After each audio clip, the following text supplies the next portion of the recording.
good? Welcome to the best 60 minutes of your day. 10 years ago, we were talking about one of the best weeks and greatest feats in NBA history as Kobe Bryant scored at least 50 in 4 straight games. Only other player to ever do that is Wilt Chamberlain. Feels like yesterday Mamba was dropping 60 in his last game.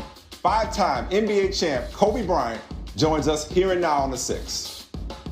You gon' realize that this is bigger than me. Get it. I pray that you get it, even if I can't get it with you. I pray to God you never let the little things in life distract you from the bigger picture. Everybody in the city to me like a distant cousin, brother, little sister. I see myself in the young ones when I look in their eyes, it feel like a mirror. All I ever wanted was to turn these G's into M's and the Mercedes coupe. Got it and I still felt incomplete. That's when I realized it was bigger than me. What can I say? Mamba out. I almost feel like I want to tear up seeing that. It doesn't seem like it's been a year, Kobe, but it has since you, of course, walked away from the game. But of more importance, you're sort of doing a little bit of a return, though, to Staples Center. Don't get excited, everybody. He's not playing, but you're there for the unveiling of Shaq's statue. And also, drum roll, Kobe is taking over NBA Countdown this Sunday on ABC at 3 p.m. Eastern. As I said, Kobe, it hasn't even officially been a year since your last game as a Laker, but and I'm struggling to think of you as retired. So tell us, how is retirement treating you? You know, it's funny. It's more like a transition. You know, I retired from the game of basketball, but then, I've since picked up, a different industry. You know, the investment industry has been something I've really been passionate about. One of the first investments I made in a sports drink company called Body Armor has been extremely successful, and trying to make smart decisions. I think it's important. It's hard. I mean, you guys know. You guys have seen the stories before, where it's very difficult for athletes to transition post-career. And you got to find things that you're passionate about. In my situation, I found a great partner in Mike Rapoli, and we've been able to grow the business pretty quickly. And then the business of storytelling, which is something else that I'm extremely passionate about. Yeah, you mentioned passion. So tell us about your passion project, which we'll see Sunday on ABC, where you premiere a special project you've been working on. What can we expect? Well, the challenge was, how can I create something that the entire family will enjoy? Is there a new voice for storytelling that I can sit down with my daughters and they can actually be entertained by it, and I can teach them sports and teach them the game of basketball without feeling like I'm being an overbearing parent, overbearing father. How do I do that? And so I sat down to write this piece in the world of Kansas City. And I teach these lessons through sport, but also by using creativity and infusing a little magic as well. How would you describe yourself, Kobe, as a storyteller, as a filmmaker? Well, it's interesting. It's I would say a patient storyteller. And what I mean by that is, you have to be able to let things develop and allow the audience to make their own conclusions or come to their own level of understanding, and not spell everything out, and leaving that room for the viewer, even if you're speaking to a 10-year-old kid or 20 or 30, it doesn't matter. We try to create moving art pieces where that the viewer can make their own conclusions, and it may feel differently from viewer to viewer. We're about 3 weeks away from the 1-year anniversary of your final game when you dropped 60. I'm not gonna front, I still have it saved on my DirecTV. I'm not deleting that. What's the best memory from that night for you?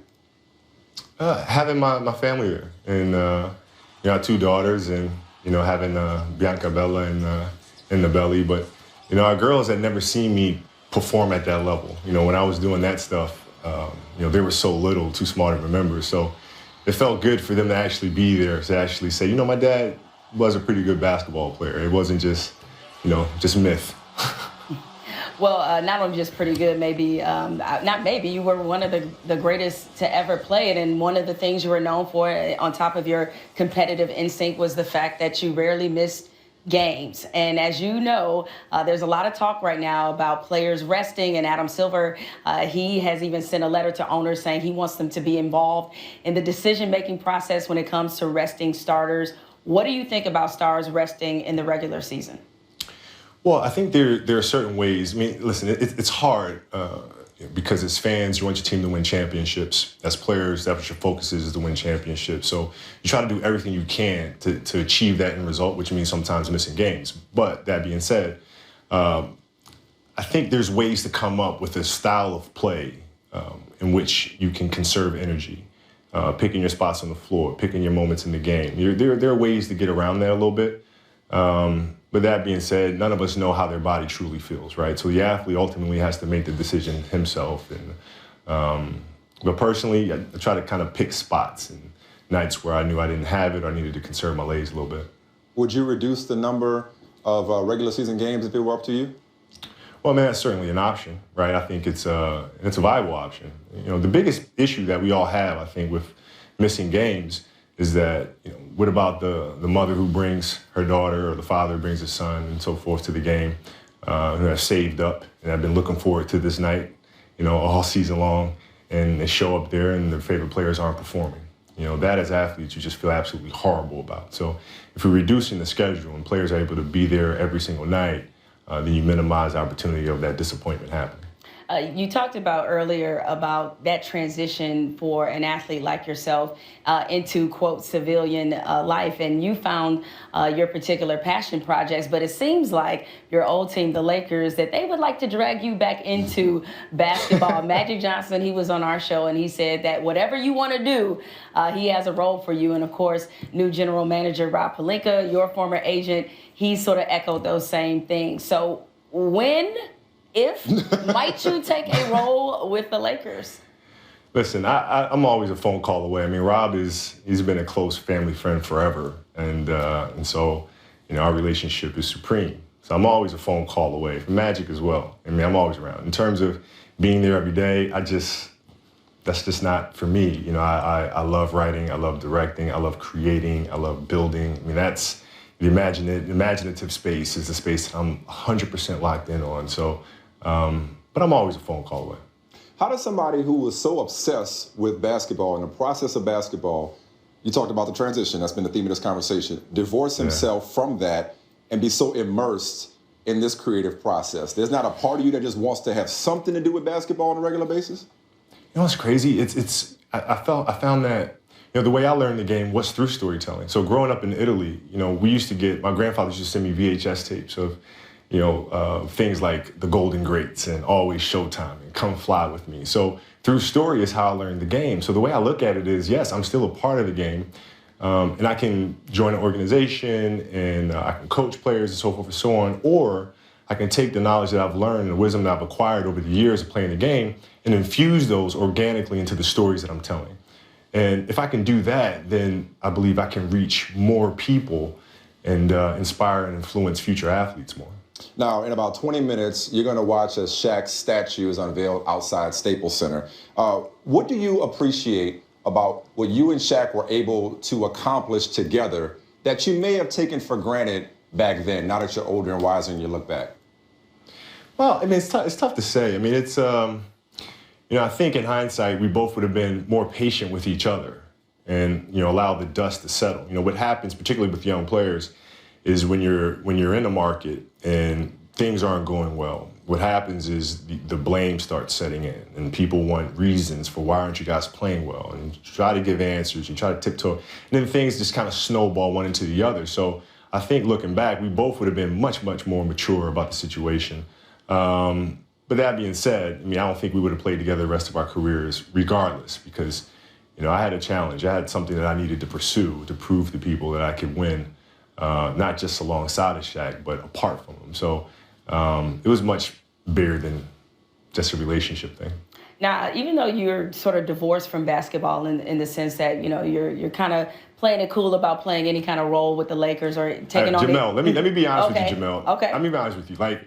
It wasn't until about a month ago where I was downstairs and I was getting a little workout in at the house and, trying to stay in shape, and I said, let me put on the game. And I realized I didn't have the NBA package. That seriously happened. I was like, what in the, you call your cable provider. I was like, how do I not have the NBA package? I completely forgot about it. So, it's a true story. Oh, okay. I think you can get a complimentary pass. I'm just going to say they probably... I made a few calls after that. Okay, so now that you do have the package, you've said in the past that Russell Westbrook is the player that reminds you the most of yourself in terms of his intensity. Do you see him, or rather, I'll just cut to the chase. Is he your MVP pick for this year? How can you not be? I mean, is this the first time where we can literally just split the votes down the middle? I mean, James Harden and Russell Westbrook are both having historical seasons, right? And what I try to look at as a viewer is why are they having historical seasons? Where's that coming from? Where's the motivation coming from? When Russ and I worked out this summer, we said time, told him the gym, 6 o'clock. And I got to the gym at 6 o'clock. He's been there since 5 a.m., right? So he was locked in, and this is early in the summer, right? So the way the season ended for him last year, and James as well, I mean, the way the season ended, they both just locked in and said, okay, this summer I am obsessive about my training, absolutely obsessive about it. And this is all I'm going to be focused on. And you see the results. So it's hard to say MVP this, MVP that. I'd much rather look at how and why they're performing the way that they are. All right, Kobe, thank you for joining us, man. We could talk to you for the entire 60 minutes. Wish we could. Yeah. You got to get over to the unveiling. You all can check out Kobe's latest project, Kansas City News Cage, on NBA Countdown Sunday at 3 Eastern. Let's do this again sometime. Yeah, I was going to say, you're welcome to come here anytime. Thank you. And congratulations to you both. All right, will do. Thank you.